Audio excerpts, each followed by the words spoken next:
Hello बच्चों, let's see this question. Select non biodegradable industrial waste. Non biodegradable industrial waste को हमें select करना है।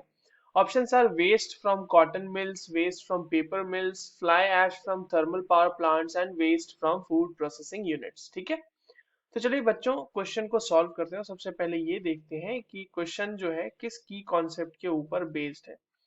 अब देखिए, आपको पता होना चाहिए कि जो वेस्ट है, जो इंडस्ट्रियल वेस्ट है, उन्हें हम बायोडिग्रेडेबल और नॉन बायोडिग्रेडेबल के फॉर्म में क्लासिफाई कर सकते हैं। And we must be knowing about कि नॉन बायोडिग्रेडेबल क्या होते हैं।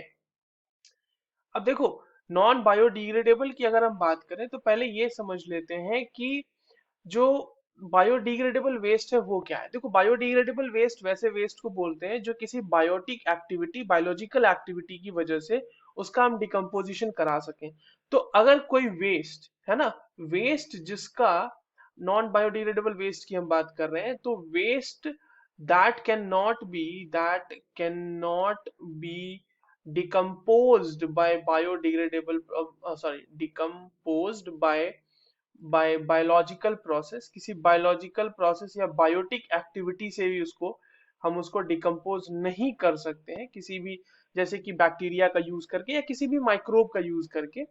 और और they do not decompose at all, या फिर वो करते ही नहीं है। जैसे they don't decompose at all, जैसे कि प्लास्टिक्स, वो जो है बिल्कुल भी डिकम्पोज नहीं करते, है ना। दो, या तो बायोलॉजिकल एक्टिविटी से उनका जो डिकम्पोजिशन होगा, they can not be decompose by biological activity, और they do not decompose at all, या फिर बहुत बहुत बहुत ज्यादा समय ले लेते हैं। तो वैसे वेस्ट को हम कहते हैं नॉन बायोडिग्रेडेबल वेस्ट।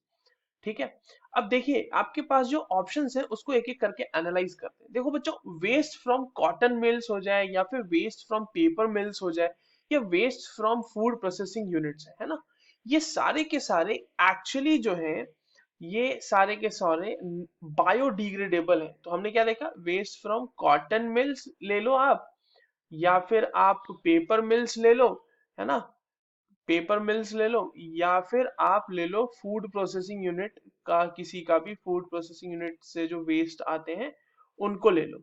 तो ये सारे के सारे जो होंगे ना बच्चों, ये सारे के सारे बेसिकली बायोडिग्रेडेबल है। बायोडिग्रेडेबल इसलिए क्योंकि ये बायोलॉजिकल प्रोसेस की मदद से they can easily be decomposed in the nature. But अगर we are talking about fly ash, तो फ्लाई ऐश जो है वो एक नॉन बायोडिग्रेडेबल पॉल्यूटेंट है। ये जो है जल्दी डिकम्पोज नहीं होता, एक्चुअली डिकम्पोज ही नहीं होता है ये। और फ्लाई ऐश के जो मेजर कॉन्स्टिट्यूएंट्स होते हैं, अगर बात करें हम कॉन्स्टिट्यूएंट्स के, तो देखो सबसे पहली बात तो ये कि फ्लाई ऐश जो है, इसको यहाँ पर इसको हटाते हैं।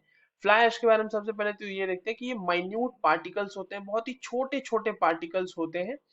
ठीक है, और ये जो है मेजरली कंपोज होते हैं सिलिकॉन, एल्यूमिनियम, कैल्शियम, ये सारे इसमें जो है मेजरली इनके ऑक्साइड्स, जैसे है ना, सिलिकॉन का ऑक्साइड, एल्यूमिनियम का ऑक्साइड, कैल्शियम का ऑक्साइड, ये सारे इसके कंस्टिट्यूएंट्स हैं।